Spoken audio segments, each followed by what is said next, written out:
Hey guys, this is Northville Tech. In this video, we are going to show you how to unenroll from Autopay on Cure Auto Insurance. We will also put links in the description below for various low-cost auto insurance options. To start, open the website cure.com, then click on Login.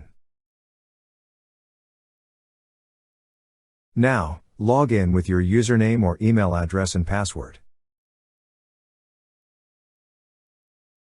Once you're signed in, you will see a section for Autopay.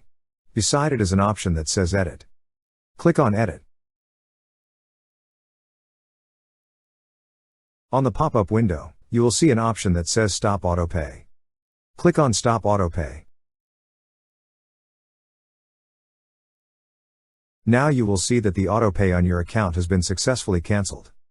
That's how you unenroll from Autopay on Cure Auto Insurance. Thank you so much guys for watching, and if you have not yet subscribed to our YouTube channel, please subscribe to our YouTube channel as we create tech videos almost every day.